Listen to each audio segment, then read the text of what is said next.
Qui entrera dans le royaume des cieux? La plupart des gens se sont déjà posé cette question. En effet, de nombreuses personnes de religions différentes sont conscientes du fait que la mort n'est pas une fin en soi. Seuls les vrais insensés prétendent que tout est fini avec la mort. Nous allons tous mourir un jour. Mais que se passera-t-il après? La Bible est la parole de Dieu, et elle seule tient lieu de référence à ce sujet. Elle nous fait savoir clairement qu'il existe un royaume des cieux et un enfer. Qui entrera dans le royaume des cieux? Jésus-Christ, le Fils de Dieu, affirme: ceux qui me disent Seigneur, Seigneur, n'entreront pas tous dans le royaume des cieux, mais celui-là seul qui fait la volonté de mon Père qui est dans les cieux. Matthieu 7, 21. Comment pouvons-nous connaître la volonté de Dieu? Par notre intelligence, notre raison, nos sentiments? Non, ce sont ces facultés qui empêchent le plus souvent l'homme de croire à la parole de Dieu à la manière d'un petit enfant. En ce moment, les disciples s'approchèrent de Jésus et dirent: qui donc est le plus grand dans le royaume des cieux? Jésus ayant appelé un petit enfant, le plaça au milieu d'eux et dit: je vous le dis en vérité, si vous ne vous convertissez, si vous ne devenez comme des petits enfants, vous n'entrerez pas dans le royaume des cieux.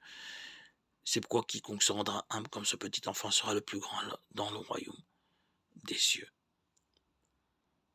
Matthieu 18, 1, 4. C'est le propre de la nature humaine de vouloir paraître grand de n'importe quelle manière.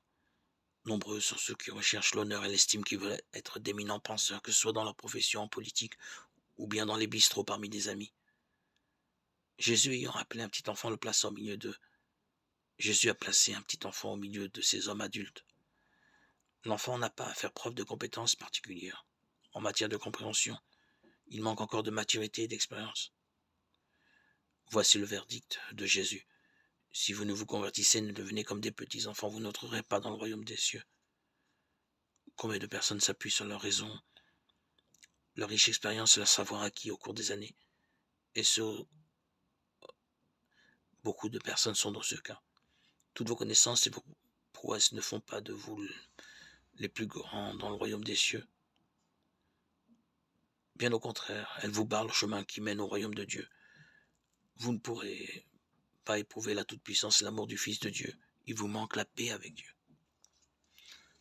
Que faut-il faire donc? Tout simplement nous repentir et devenir comme un enfant, faute de quoi nous n'entrerons pas dans le royaume des cieux. Celui qui ne se repent pas sincèrement va en enfer, dans la damnation éternelle.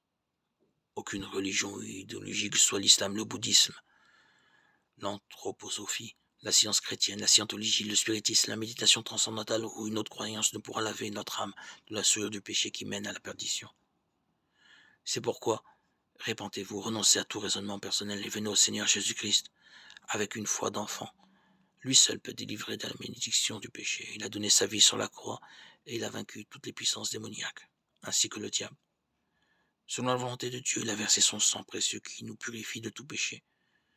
Notre intelligence n'a pas la capacité de comprendre cela, mais Dieu ne l'exige pas non plus. Il aimerait plutôt que nous abandonnions notre désir de comprendre par l'intelligence et que nous devenions comme un enfant qui croit et fait confiance.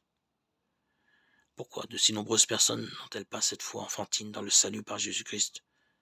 Pourquoi l'intelligence, la raison et les sentiments font-ils toujours obstacle? Au fond, c'est une question d'orgueil et d'arrogance. La Bible nous dit: Dieu résiste aux orgueilleux, mais il fait grâce aux humbles. 1 Pierre 5, 5. Abandonnez toute forme d'orgueil, humiliez-vous devant Dieu et les hommes et confessez vos fautes. Un tel peut se croire tout à fait raisonnable et pourtant vivre dans le péché. Êtes-vous disposé à vous repentir et à avoir l'attitude de l'enfant qui n'a rien à cacher? Faites-le aujourd'hui même. Il se pourrait que ce soit soudainement trop tard. Le royaume de Dieu sera alors définitivement fermé pour vous. C'est pourquoi quiconque se rendra humble comme ce petit enfant sera le plus grand dans le royaume des cieux. Cette merveilleuse promesse du Dieu est valable pour vous aussi.